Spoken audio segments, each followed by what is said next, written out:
नमस्कार। स्वागत है आपका ई कक्षा की ऑनलाइन क्लासेस में। आज हम अध्ययन करेंगे क्लास 12th इतिहास विषय और पहला पाठ जिसका नाम है ईंट, मनके एवं अस्थियाँ। और हमारा बिंदु रहेगा हड़प्पा सभ्यता में सुमेरपुरी गोस्वामी व्याख्याता। तो शुरू करते हैं अपन इतिहास की क्लास। सबसे पहले हम इतिहास को शुरू कर रहे हैं। क्लास 11th में हमने अध्ययन किया था कि इतिहास क्या है, विश्व इतिहास क्या है, और हमारा क्लास 12th का पूरा इतिहास रहेगा वो भारतीय इतिहास रहेगा। भारतीय इतिहास और भारतीय इतिहास शुरू से लगाकर आज़ादी तक हम तमाम प्रकार के इतिहास का जो वर्णन है वो इस पूरे सभी वीडियोज़ में अध्ययन करेंगे। पहला हमारा जो पाठ है वो है ईंटें, मनके एवं अस्थियाँ, और उसमें सबसे पहला बिंदु जो हमारा है हड़प्पा सभ्यता और सिंधु घाटी सभ्यता। हड़प्पाई मुहर। अब हड़प्पाई मुहर क्या है और सिंधु घाटी सभ्यता का इसके साथ संबंध क्या है, तो बता दूं मैं। इतिहास जानने के लिए हमें उनके स्रोतों पर निर्भर रहना पड़ता है। इतिहास जानने के स्रोत, और उन स्रोतों में हड़प्पा सभ्यता का सबसे महत्वपूर्ण स्रोत जो है वो हड़प्पाई मुहर है।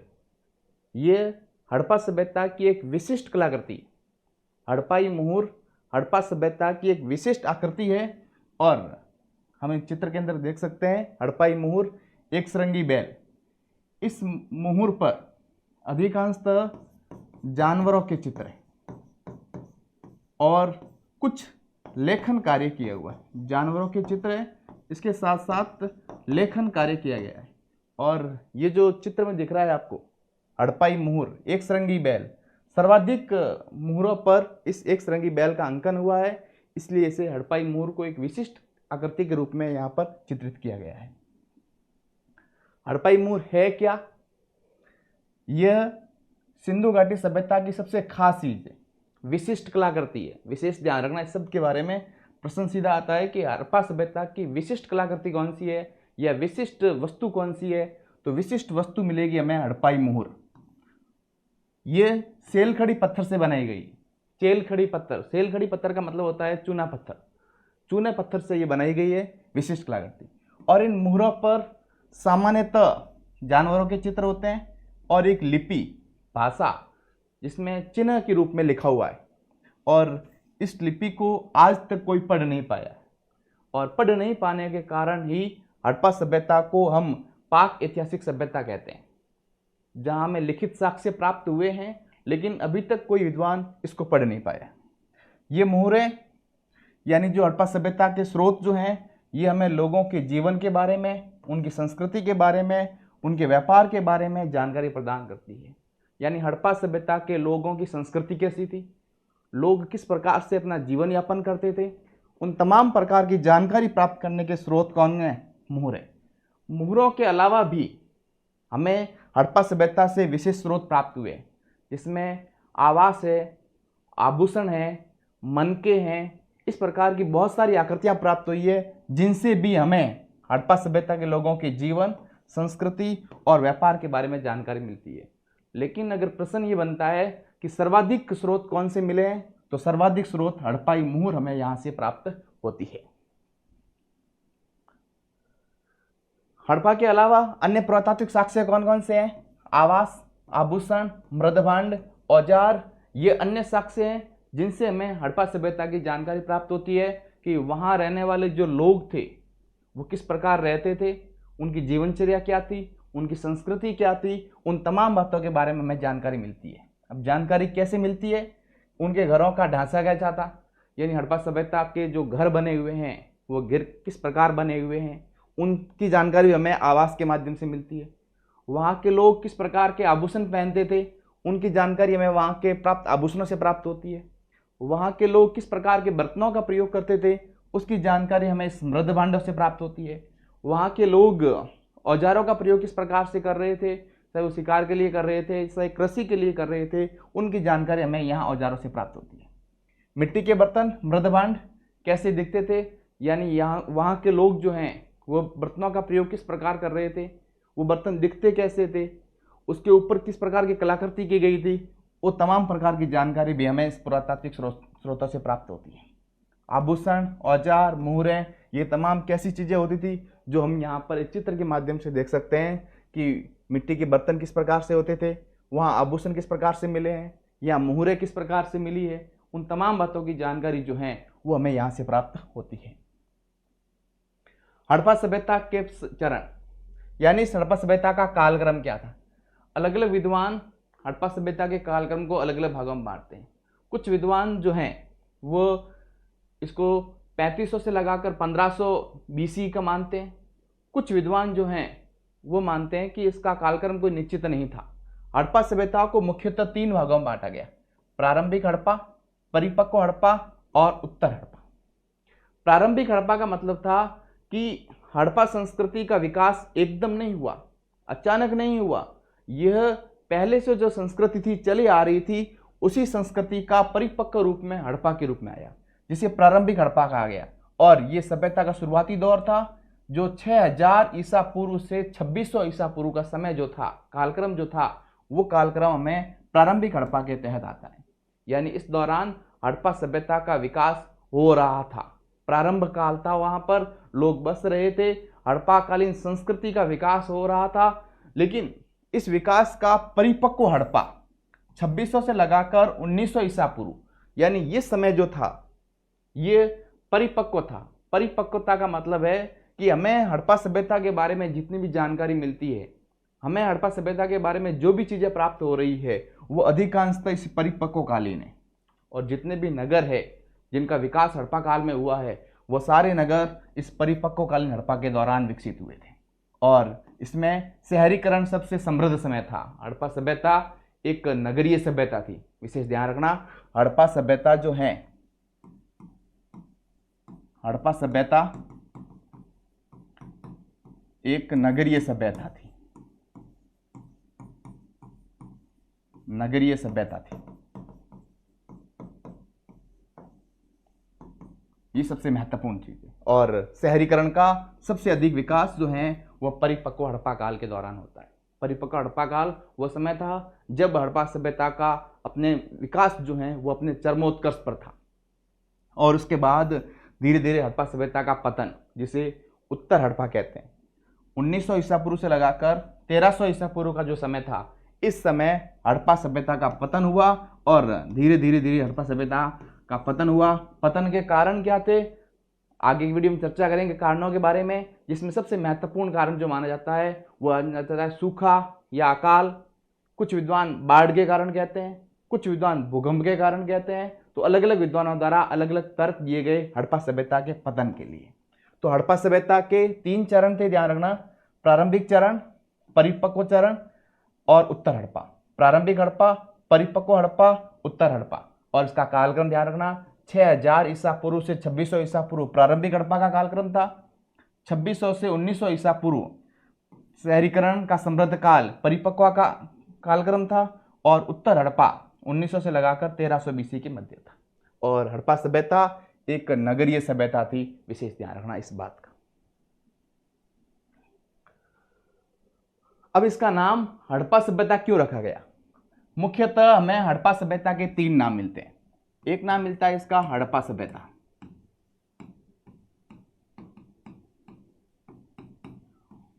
दूसरा नाम मिलता है इसका सिंधु घाटी सभ्यता,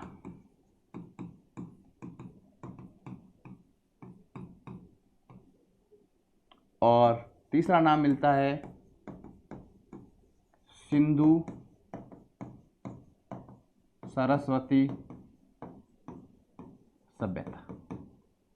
हड़प्पा सभ्यता का नाम हड़प्पा सभ्यता क्यों रखा गया? इसका सबसे महत्वपूर्ण कारण था कि हड़प्पा सभ्यता में जो प्रथम स्थल खोजा गया था वो हड़प्पा था, और इसीलिए इसका नाम हड़प्पा सभ्यता रखा गया था। यानी एक सभ्यता थी सन जॉन मार्शल के नेतृत्व में 1921 में, मार्शल के नेतृत्व में 1921 में दयाराम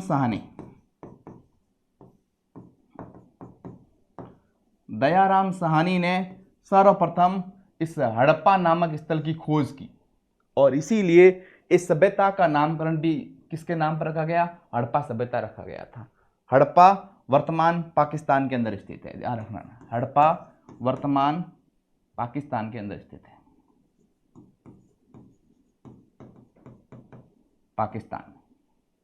पाकिस्तान के मोंटगोमरी जिले में रावी नदी के तट पर हड़प्पा सभ्यता का उत्खनन हुआ और प्रथम खोजा गया स्थल हड़प्पा था। दूसरा, इसका नाम सिंधु घाटी सभ्यता क्यों रखा गया? इसका मुख्य कारण यह था, सिंधु घाटी सभ्यता रखने का मुख्य कारण यह था कि हड़प्पा सभ्यता के खोजे गए प्रारंभिक स्थल जो थे, हड़प्पा 1921 में और उसके बाद 1922 में राखलदास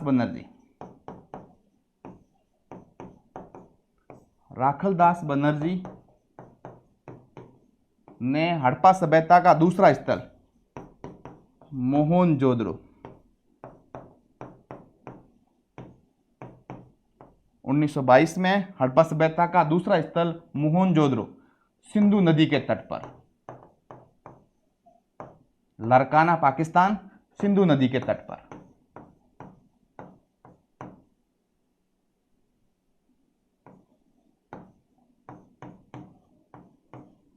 खोजा गया। और ये दोनों स्थल और इसके अलावा अन्य स्थल भी, प्रारंभिक स्थल सिंधु नदी के किनारे खोजे गए, इसलिए इसका नाम रखा गया सिंधु घाटी सभ्यता। अब तीसरा इसका नाम है सिंधु सरस्वती सभ्यता। ये इसलिए रखा गया क्योंकि हड़प्पा सभ्यता के बाद के स्थल जो हैं वो सरस्वती नदी, विशेषकर हरियाणा और गुजरात के अंदर बहती है।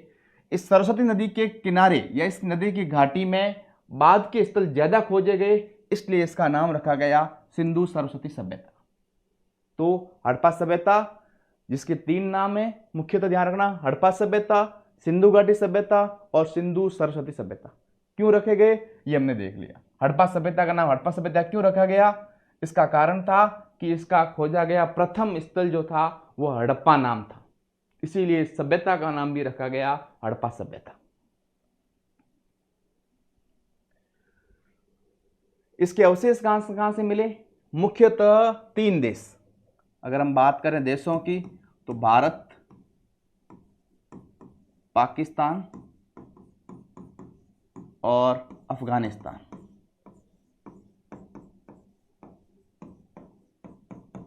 इन 3 देशों में हमें हड़प्पा सभ्यता के अवशेष प्राप्त होते हैं। भारत में हड़प्पा सभ्यता के सर्वाधिक स्थल जो है वो भारत से प्राप्त होते हैं। इसके साथ साथ हड़प्पा, मोहनजोदड़ो, गन्नेड़ीवाल, ये जो मुख्य स्थल है ये हमें पाकिस्तान से प्राप्त होते हैं। और 2 स्थल सोरतगुई और मुंडीगांक, ये दोनों स्थल हमें प्राप्त होते हैं अफगानिस्तान से। तो हड़प्पा सभ्यता 3 देशों में फैली हुई थी, ध्यान रखना, जिसमें भारत, पाकिस्तान और अफगानिस्तान। भारत में जम्मू कश्मीर, पंजाब, हरियाणा, राजस्थान, उत्तर प्रदेश का पश्चिमी भाग, गुजरात और महाराष्ट्र, इन क्षेत्रों में हड़प्पा का विस्तार था। पाकिस्तान के अंदर सिंध, पंजाब और बलूचिस्तान, इन 3 क्षेत्रों में हड़प्पा सभ्यता का विकास पाकिस्तान में था। और अन्य देश अफगानिस्तान, जहाँ से हमें ये दोनों स्थल मिलते हैं, सोरतगुई और मुंडीगांक, जहाँ से हमें नहरों के साक्ष्य मिलते हैं। आगे हम कृषि उत्पादक में उसका विस्तार से वर्णन करेंगे। ये हड़प्पा, मेहरगढ़, मोहनजोदड़ो, ये सभी सरस्वती नदी के ऊपर स्थित है और पाकिस्तान के अंदर है। ये लोथल जो गुजरात के अंदर स्थित है, भारत में स्थित है। तो इस प्रकार हम ये इंडस सिंधु नदी और ये सरस्वती नदी, इन दोनों के घाटियों में स्थित होने के कारण हमने पढ़ा था इसका नाम सिंधु सरस्वती सभ्यता रखा गया। ये तो था हड़प्पा सभ्यता के अवशेष हमें कहाँ से मिलते हैं। विशेष ध्यान रखना 3 बातें इसमें, भारत, पाकिस्तान और अफगानिस्तान। भारत में हमें इसका विस्तार कहाँ मिल रहा है? जम्मू कश्मीर, पंजाब, हरियाणा, राजस्थान, उत्तर प्रदेश का पश्चिमी भाग, गुजरात और महाराष्ट्र से।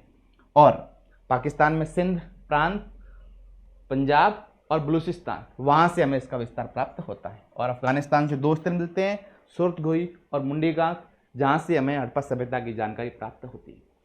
इसके अलावा भी भारत से बहुत सारे स्थल मिलते हैं और भारत में सर्वाधिक स्थल जो हैं वह गुजरात से प्राप्त होते हैं। और गुजरात के साथ साथ दक्षिणी भारत के अंदर केवल महाराष्ट्र, दक्षिण भारत में केवल महाराष्ट्र है जहाँ से हमें हड़प्पा सभ्यता की जानकारी प्राप्त होती है। उसके आगे जो भारत का दक्षिणी जो भाग है वहाँ से हमें इसकी जानकारी प्राप्त नहीं होती।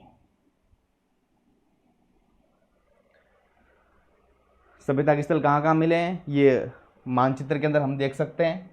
मेहरगढ़, हड़प्पा, मोहनजोदड़ो ये पाकिस्तान के अंदर है, लोथल ये भारत के अंदर है, और अफगानिस्तान में सुरतगोई और मुंडिका जो हैं वो अफगानिस्तान के अंदर है। इसका विस्तार अगर देखा जाए भारत के अंदर तो यहाँ पर चिनाब नदी पर स्थित है मांडा, जम्मू कश्मीर से, जम्मू कश्मीर मांडा यहाँ से लगाकर यह है देमाबाद या दायमाबाद, इसका नाम देमाबाद भी मिलता है या दामाबाद, महाराष्ट्र में। दक्षिण में ये उत्तर, ये दक्षिण, ये पूर्व और पश्चिम। यहाँ मिलता है हमें आलमगीरपुर हिंडन नदी के किनारे,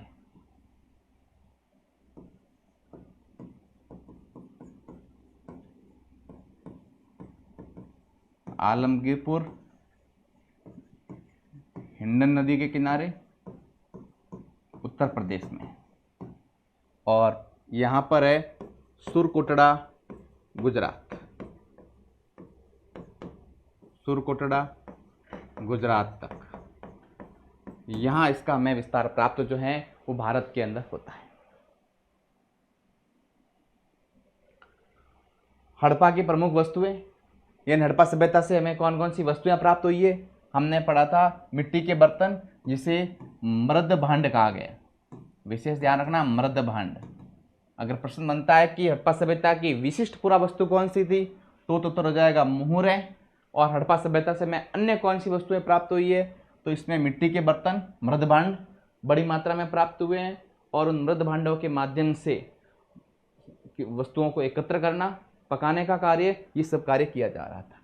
ईंटें मकान बनाने के लिए, नालियाँ बनाने के लिए हमें वहाँ पर ईंटें मिली है, और ईंटें पक्की और कच्ची दोनों प्राप्त हुई है। मिट्टी की ईंटें थी जो कच्ची भी मिली है, और कच्ची के साथ साथ पक्की ईंटें भी वहाँ से प्राप्त हुई है हमें।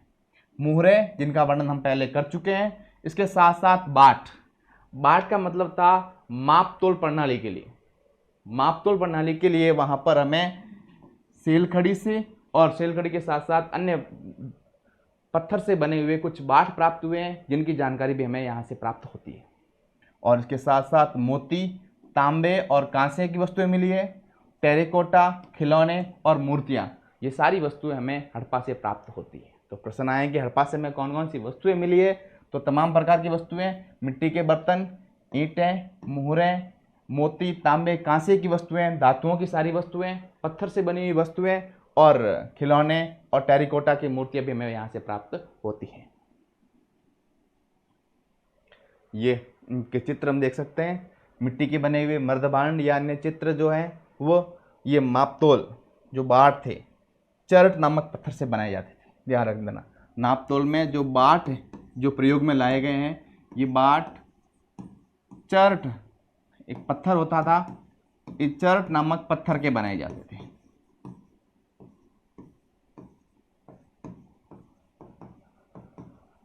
बनाए जाते थे और यहाँ के बाट जो थे वो 16 के गुणज में ईंटें प्राप्त होती है हमें, कच्ची और पक्की दोनों तरह से। ये बर्तन, ये मुहरों के साथ साथ मनके ये हमें प्राप्त होते हैं। मिट्टी के बर्तन और ये बाट प्रणाली जो है वो हमें हड़प्पा सभ्यता से प्राप्त होती है। कुछ समय संकेत हम बार बार अध्ययन कर रहे थे, BC AD BCE और CE कुछ संकेतांक दिए हुए हैं। ये संकेतांक काल गणना में काम आते हैं। काल गणना में कैसे? जैसे BC का मतलब है बिफोर क्राइस्ट, ईसा पूर्व, यानी ईसा के जन्म से पहले का जो समय है उसको ईसा पूर्व कहेंगे। जैसे हमने हड़प्पा सभ्यता का अध्ययन किया तो 2600 से लगाकर 1900 ईसा पूर्व, और ईसा पूर्व का क्रमांक जो है वो उल्टा चलेगा। विशेष ध्यान रखना, ईसा के जन्म से पहले का जो समय है उस समय के लिए बीसी शब्द का प्रयोग किया गया था या ईसा पूर्व शब्द का प्रयोग किया गया था। और ईसा के जन्म के बाद एडी, एनो डोमिनी, दो लैटिन भाषा के शब्दों से मिलकर बनता है। और ईसा के जन्म के बाद, पहले के लिए तो हमने बीसी लिखा और इसके बाद का जन्म दर्शाने के लिए एडी शब्द का प्रयोग किया गया। जैसे अभी 2025 एडी, फिर 26, फिर 27, इस तरह से क्रमांक जो हैं वो सीधे चलेंगे, 25, 26, 27, 28 एडी में चलेंगे। और उल्टे जो चलेंगे जैसे 2600 से लगाकर 1900 ईसा पूर्व, तो वो बीसी के अंदर चलेंगे। पहले इन शब्दों का प्रयोग हो रहा था। वर्तमान में इन नामों पर बहस हुई और बहस होने का मुख्य कारण था कि ये जो संकेतांक है समय के मापन के, ये हमें एक धार्मिक दृष्टिकोण दर्शाते हैं। क्योंकि यहाँ इसका मतलब था ईसा मसीह का मतलब था ईसाई धर्म से। तब विद्वानों में बहस हुई और बहस होने के कारण उन्होंने कहा कि इसे धार्मिक न करके तटस्थ किया जाए। और तटस्थ करने के लिए उन्होंने शब्द का प्रयोग किया, वो था बीसी, सीई और एसी, बीसीई। एडी जिसको हम पढ़ चुके हैं, ईसा जन्म के बाद, पूरा नाम है एनो डोमिनी, लैटिन भाषा का शब्द है, ईसा जन्म के बाद का समय था। लेकिन बाद में संकेतक दर्शाने के लिए सीई, कॉमन एरा, पूरा नाम कॉमन एरा, साझा युग, आजकल की सामान्य तारीखें जो हैं वो सीई के लिए प्रयोग होती है। जैसे अभी 2025, तो 2025 सीई, पहले हम एडी लगाते थे, अब सीई लगाते हैं। और सीई के साथ साथ एक और शब्द का प्रयोग किया जाता है बीसीई, बिफोर कॉमन एरा, यानी साझा युग से पहले के समय। सीई से पहले का जो समय है उसके लिए हम बीसीई शब्द का प्रयोग करते हैं। जहाँ पहले बीसी शब्द का प्रयोग किया जाता था वहाँ पर अब बीसीई का प्रयोग किया जाएगा। और जहाँ पहले एडी का प्रयोग किया जाता था, ईस्वी का प्रयोग किया जा रहा था, वहाँ पर अब सीई का प्रयोग किया जाएगा। और ईसा पूर्व के स्थान पर बीसीई का प्रयोग किया जाएगा वर्तमान संकेतों के आधार पर। और उससे पहले कुछ विद्वान जो हैं वो वर्तमान से पहले के लिए बिफोर प्रेजेंट, बीपी शब्द का भी प्रयोग करते थे। यानी आज से कितने साल पहले वर्तमान वर्ष से गिनती करके बिफोर प्रेजेंट शब्द का प्रयोग भी किया जाता था। ये तो समय संकेतांक था। आजकल सीई और बीसी का प्रयोग ज़्यादा किया जा रहा है। कारण है इसका धार्मिक रूप से तटस्थ शब्द, इसलिए इस पुस्तक में ईसा पूर्व के लिए हम बीसीई का प्रयोग करेंगे और ईस्वी के लिए हम सीई का प्रयोग करेंगे। और वर्तमान से पहले के लिए हम बीपी शब्द का प्रयोग करेंगे। इन संकेतांकों को विशेष ध्यान रखना, क्योंकि हम किताब के अंदर इन्हीं का प्रयोग करने वाले हैं। इनका प्रयोग क्यों हुआ, कारण क्या था? कारण था विद्वान में जो बहस हुई, उस बहस का मुख्य कारण था कि पहले जो सब प्रयोग किए जा रहे थे, चाहे वो बीसी हो चाहे वो एडी हो, और ये दोनों शब्द जो थे ये धार्मिक शब्द थे। इसीलिए इनके स्थान पर धार्मिक तटस्थ शब्द का प्रयोग किया गया और वो था बीसीई, बिफोर कॉमन एरा, और सीई, कॉमन एरा। ईस्वी के लिए कॉमन एरा और ईसा पूर्व के लिए बिफोर कॉमन एरा शब्द का प्रयोग किया गया। और वर्तमान से पहले के समय को दर्शाने के लिए बीपी शब्द का प्रयोग किया जा रहा है। हड़प्पा स्थल कहाँ से मिले? तो अभी तक हमने देखा कि हड़प्पा सभ्यता के स्थलों के बारे की जानकारी हमें 3 मुख्य क्षेत्र जो हैं वहाँ से प्राप्त होते हैं, भारत, पाकिस्तान और अफगानिस्तान। अब भारत में सर्वाधिक स्थल कहाँ से हुए? तो इसके सभी स्थल, यानी 2000 से अधिक स्थल भारतीय उपमहाद्वीप में खोजे जा चुके हैं। भारतीय उपमहाद्वीप जिसका हिस्सा पाकिस्तान और अफगानिस्तान भी है। तो हड़प्पा सभ्यता पूर्ण रूप से भारतीय उपमहाद्वीप की सभ्यता है और इसके तमाम स्थल जो हैं वो भारतीय उपमहाद्वीप में खोजे गए। और इसके अधिकतर स्थल जो है सिंधु और सरस्वती नदी घाटियों में खोजे गए। और हड़प्पा सभ्यता के बहुत सारे स्थल हमने अध्ययन भी किया था, चाहे वो मोहनजोदड़ो को लें, हड़प्पा को लें, गन्नेड़ीवाल को लें, हम लोथल को लें, धोलावीरा को लें, इन सभी स्थलों को लें तो देखेंगे कि ये सभी स्थल जो हैं वो सिंधु नदी और सरस्वती नदी, इन दोनों नदियों की नदी घाटियाँ, यानी दोनों नदियों के किनारे खोजे गए। इसीलिए हमने पहले भी देखा था कि इसका नाम रखा गया सिंधु सरस्वती सभ्यता।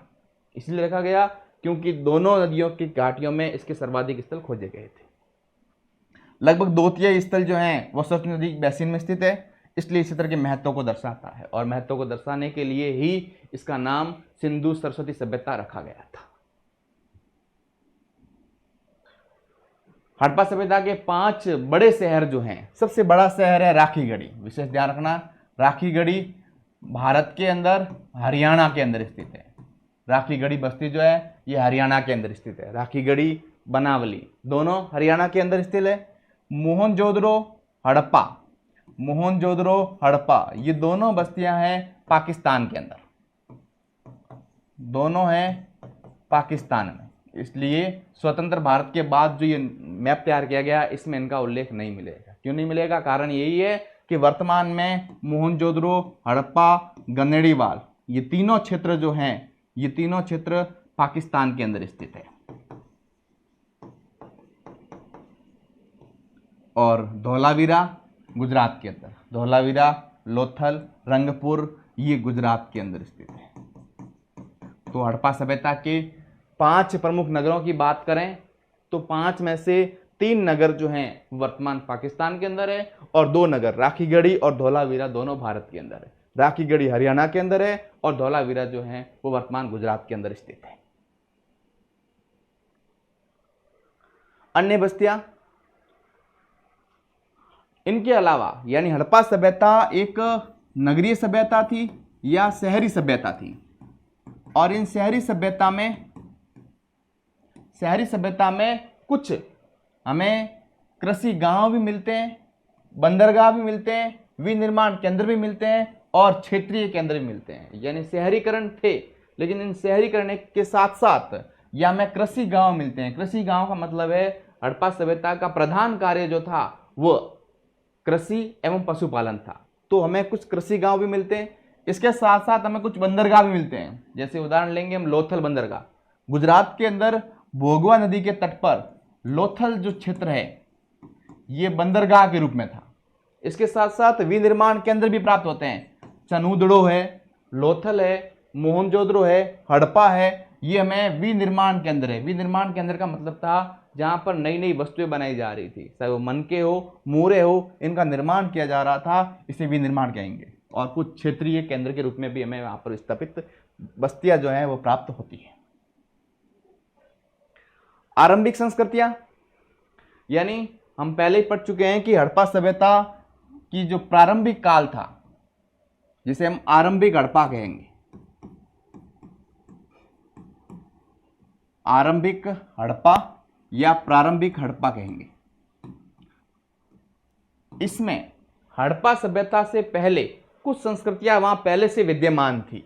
कुछ संस्कृतियां, प्राचीन संस्कृतियां जो थी वो पहले से विद्यमान थी और जिसकी जानकारी, जिसकी पहचान जो हमें वो मृद भांड जो मिट्टी के बर्तन हैं उनकी शैली से होती हैं। यानी हड़प्पा सभ्यता के जो मिट्टी के बर्तन हैं वो अलग है, लेकिन इस दौरान हमें कुछ अन्य प्रकार की शैलियों के बर्तन भी मिलते हैं और इस बर्तनों की पहचान जो है वो हड़प्पा सभ्यता से पहले जो प्राचीन संस्कृतियां थी वहां से प्राप्त होती है। जैसे हमें कालीबंगा, बनावली, यहाँ से हमें हड़प्पा पूर्व की जानकारी भी प्राप्त होती है। जैसे आरंभिक हड़प्पा भी कहेंगे और हड़प्पा पूर्व की जानकारी प्राप्त होती है। और जानकारी प्राप्त करने का स्रोत जो है वो है मृद भांड, मिट्टी के बर्तन। और वहाँ पर जो शैली है, शैली का मतलब है बनाने का तरीका।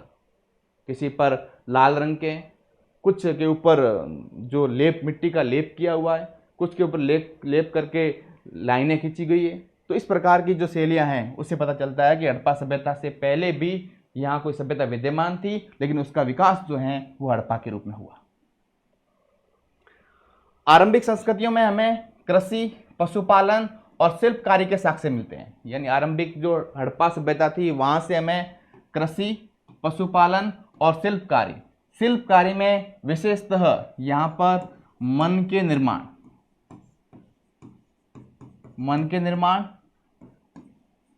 मूर्तियां निर्माण, इनकी जानकारी हमें प्राप्त होती है। यानी जो प्रारंभिक हड़प्पा थे वहां से हमें कृषि, पशुपालन और शिल्प कार्य की जानकारी प्राप्त होती है, वहां के साक्ष्य मिलते हैं। और शिल्प कार्य में हमें मनके के निर्माण और मूर्तियों के निर्माण कला केंद्र के रूप में प्राप्त होते हैं। चनूदड़ो एक हड़प्पाकालीन छोटी सी बस्ती थी, लेकिन वहाँ पर सर्वाधिक शिल्प कार्य जो हैं वो वहाँ पर किया जा रहा था। बस्तियाँ छोटी थी, बड़े भवन नहीं मिलते हैं, छोटी छोटी बस्तियाँ थी, और लेकिन वहाँ बड़े किसी प्रकार भवनों का उल्लेख हमें प्राप्त नहीं होता है। और 7000 ईसा पूर्व में कृषक समुदाय धीरे धीरे हड़प्पा संस्कृति का विकास हुआ, और 7000 ईसा पूर्व के बाद धीरे धीरे कृषक समुदाय थे, कृषक समुदाय एक स्थान पर रहने प्रारंभ हुए, और जब उन्होंने एक स्थान पर रहना प्रारंभ किया, कृषि करना प्रारंभ किया, तब जाकर हड़प्पा सभ्यता का पूर्ण विकास प्रारंभ हुआ। और इसीलिए हम आरंभिक हड़प्पा संस्कृति का समय जो है वो 6000 बीसी से बीसीई से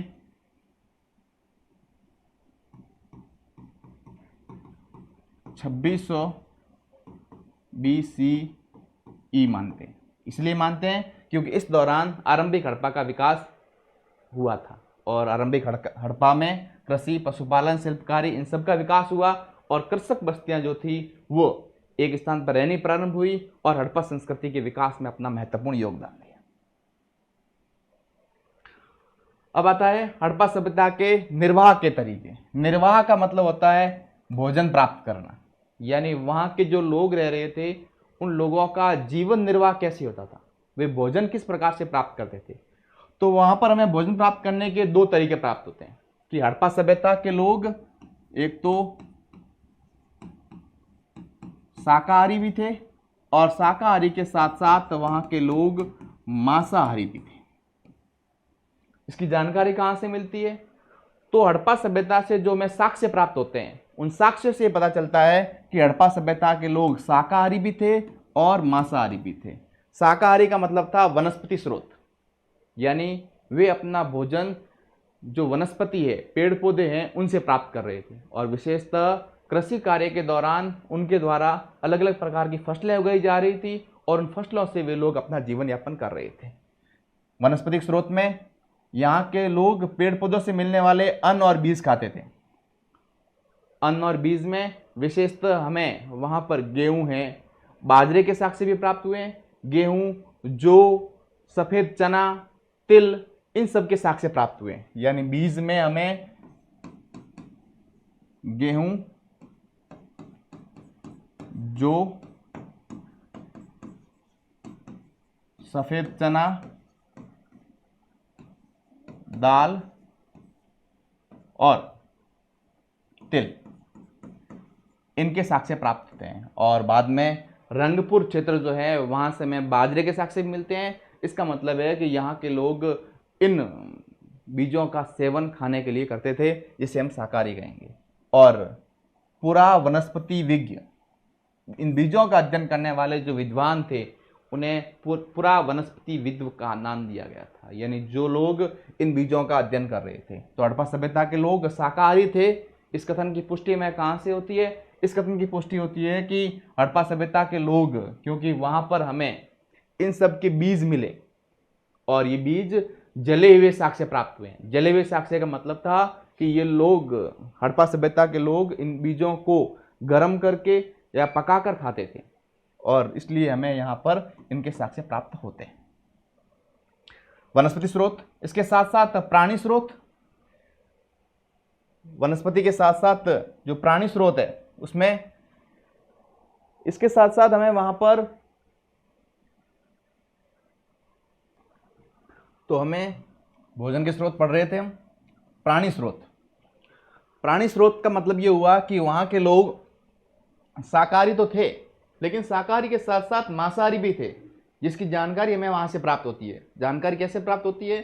तो हड़प्पा सभ्यता में हमें इन पशुओं की हड्डियाँ मिलती है, और हड्डियाँ मिलने के कारण वहाँ के जो इतिहासविद थे उन्होंने ये माना कि ये लोग इन पशुओं का सेवन, मांस का सेवन कर रहे थे, और हड्डियाँ भी हमें जली हुई मिली है। इसका मतलब है कि इस मांस को वे पकाकर खाते थे। और हड्डियाँ किसकी मिली है? विशेषतः पालतू पशु, गाय, भेड़, बकरी, भैंस, सुअर, इन पालतू पशुओं की हड्डियां हमें यहाँ से प्राप्त होती है। और इन पालतू पशुओं के साथ साथ जंगली पशु जो हैं, वराह, जंगली सुअर, हिरण, घड़ियाल, इनकी भी हड्डियां प्राप्त हुई है हमें। यानी पालतू पशुओं की हड्डियां प्राप्त हुई है। पालतू पशुओं के साथ साथ हमें जंगली पशु, जिसमें वराह, हिरण और घड़ियाल, इनकी भी हड्डियां हमें यहाँ से प्राप्त होती है। इसके साथ साथ मछलियों के और कुछ पक्षियों की हड्डियां भी वहां मिली है। और इन बातों से ये पता चलता है कि हड़प्पा सभ्यता के लोग मांसाहारी थे और वे मांस का सेवन कर रहे थे। अब ये जानकारी प्राप्त नहीं हो पाई है कि वे खुद शिकार करते थे या शिकारियों से मांस खरीदते थे। इस बारे में किसी प्रकार कोई साक्ष्य में प्राप्त नहीं हुआ है। हमें केवल इतना साक्ष्य प्राप्त हुआ है कि हड़प्पा सभ्यता के लोग शाकाहारी भी थे, मांसाहारी भी थे। शाकाहारी थे, इसकी जानकारी कहाँ से मिलती है? इसकी जानकारी मिलती है प्राणी स्रोत से, वनस्पति स्रोत से, जहाँ से हमें जो बीज है उन बीज प्राप्त होते हैं और उन बीजों में विशेषतः कृषि, गेहूं, जौ, तिल, ये बीजें प्राप्त होती है, जिससे पता चलता है कि वे लोग इनका भोजन कर रहे थे। इसके साथ साथ मांसाहारी की जानकारी कहाँ से मिलती है? तो वहाँ हमें जो पालतू पशु थे, जंगली पशु थे, उनकी हड्डियाँ प्राप्त होती है और हड्डियाँ प्राप्त होने से पता चलता है कि यहाँ के लोग मांसाहारी भी थे। और हड्डियाँ किसकी थी? तो पालतू पशुओं में गाय, भेड़, बकरी, भैंस, सुअर और जंगली में वरा, हिरण, घड़ियाल, इनकी जानकारी मिलती है। इसके साथ साथ हमें यहाँ पर मछलियाँ और पक्षियों की हड्डियाँ भी पाई गई है। इसलिए हम कह सकते हैं कि यहाँ के लोग मांसाहारी भी थे। ये जीवन निर्वाह के तरीकों में हमें जानवरों की हड्डियाँ मिलती है, जिनका चित्र हम देख सकते हैं कि जानवरों की हड्डियाँ मिली है और इन हड्डियों से ये पता चलता है कि ये लोग मांस का सेवन कर रहे थे। शिकार या व्यापार, अभी ये स्पष्ट नहीं हो पाया है कि ये लोग स्वयं शिकार कर रहे थे या शिकारी समुदाय से मांस प्राप्त कर रहे थे। इसकी जानकारी अभी तक हमें स्पष्ट नहीं हो पाई है हड़प्पा सभ्यता से। इसलिए हम ये कह सकते हैं कि हड़प्पा सभ्यता में जो हमें मांस प्राप्त हुआ है वो मांस ये खुद लोग शिकार करते थे या शिकारियों से प्राप्त करते थे। व्यापार का कार्य भी किया जा सकता था। इसके बाद अभी हमने जो पढ़ा है उसका एक क्विज के रूप में हम रिकैप करेंगे। 10 क्वेश्चन जो हैं वो हड़प्पा सभ्यता मुख्यतः किस सामग्री से बनाई जा रही थी? जो हड़प्पाई मुहूर है वो मुख्यतः, यहाँ मुख्यतः शब्द है, मुख्यतः शब्द आने पर हमारा उत्तर होगा सेलखड़ी पत्थर ध्यान रखना। हालांकि मुहूरें हमें तांबे की भी मिली है, मिट्टी की भी मिली है, पत्थर की भी मिली है, लेकिन यहाँ प्रश्न मुख्यतः है तो मुख्यतः हमें सेलखड़ी पत्थर से मिली मुहूरें जो हैं वो प्राप्त होती है। दूसरे क्वेश्चन की तरफ बढ़े। हड़प्पा मुहूरों पर किस प्रकार की चीजें अंकित थी? हड़प्पाई मुहूरों पर जो चीजें अंकित थी वो जानवरों के चित्र मिलते हैं और एक लिपि मिलती है। हालांकि इस लिपि को पढ़ा नहीं गया अभी तक। इस लिपि पे जो अक्षर लिखे हुए थे उन अक्षरों को पढ़ा नहीं गया है। नहीं पढ़ने का कारण यही है कि इसमें अधिकांशतः जानवरों के चित्र मिलते हैं और इन चित्रों पर जो हाव भाव दर्शाए गए हैं, चित्रों की जो मुद्राएं दर्शाई गई है, उससे पता लगाना मुश्किल है कि लिखा हुआ क्या है। इसलिए जानवरों के चित्र और एक लिपि हमें यहाँ पर अंकित मिली है। सिंधु घाटी सभ्यता की लिपि के बारे में कौन सा कथन सही है? इसे संस्कृत कहा जाता है, पढ़ा जा चुका है, ये उर्दू में थी, ये तीनों कथन गलत है। सही कथन है ये लिपि आज दिन तक पढ़ी नहीं जा सकी है। इतनी विवादास्पद लिपि रही है कि इस लिपि में 26 अक्षर है, लेकिन 26 अक्षरों का वर्ण ज्ञान अभी तक हुआ नहीं। इसलिए अभी तक किसी भी विद्वान ने इस लिपि को पढ़ने में सफलता प्राप्त नहीं की है। ईसा पूर्व का सही अर्थ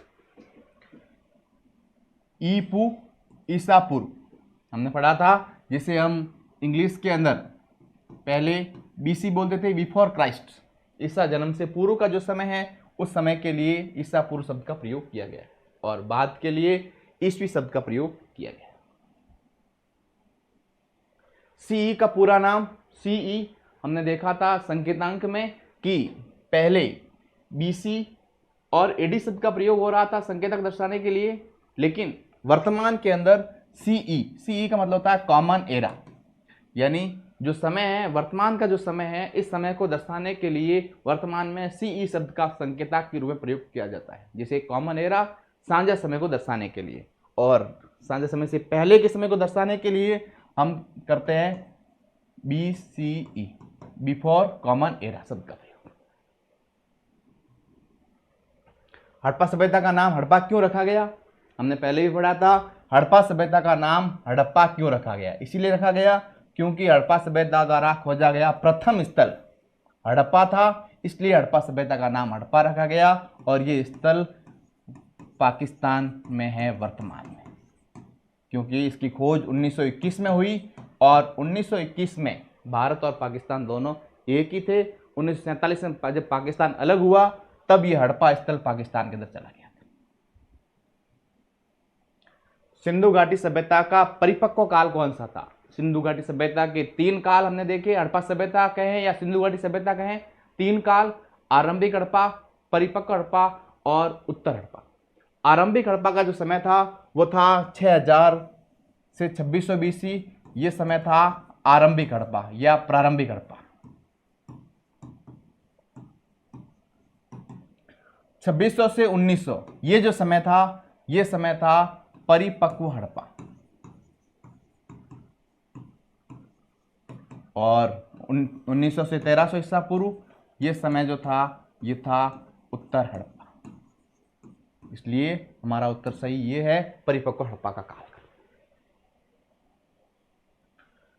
निम्न में से कौन सा स्थल सिंधु घाटी सभ्यता के 5 स्थलों में शामिल नहीं है? यानी सिंधु घाटी सभ्यता के 5 बड़े नगर जो थे उनमें शामिल नहीं है। राखीगढ़ी है, धौलावीरा है, चंद्रगुप्तपुर ये स्थल शामिल नहीं है क्योंकि ये स्थल हड़प्पाकालीन सभ्यता का स्थल नहीं है। इसको गुप्त काल के अंदर चंद्रगुप्त प्रथम द्वारा स्थापित किया गया था और मोहनजोदड़ो है। तो सही उत्तर है हमारा चंद्रगुप्तपुर, जो सिंधु घाटी सभ्यता के 5 बड़े स्थलों में शामिल नहीं है। हड़प्पा सभ्यता के लोगों का प्रमुख भोजन क्या था? हमने देखा कि हड़प्पा सभ्यता के लोग निर्वाह के तरीकों में प्रमुख भोजन, वे लोग मांस भी खाते थे। वे लोग जो गेहूं, दाल, चना शाकाहारी के रूप में प्रयोग कर रहे थे, इसलिए इसका सही उत्तर है ए और बी दोनों। यानी वहां के लोग शाकाहारी भी थे और मांसाहारी भी थे जिनका वे लोग प्रयोग कर रहे थे। और अंतिम क्वेश्चन, सिंधु घाटी सभ्यता के लोग किस प्रकार के जानवर पालते थे? सिंधु घाटी सभ्यता के लोग किस प्रकार के जानवर पालते थे? तो पालतू जानवरों के अंदर विशेषतः बकरी, गाय, भैंस, सुअर इनका प्रयोग आता है कि इन प्रकार के जानवरों का वे लोग पालन करते थे, पालते थे। आज इतना ही, नेक्स्ट वीडियो में धन्यवाद।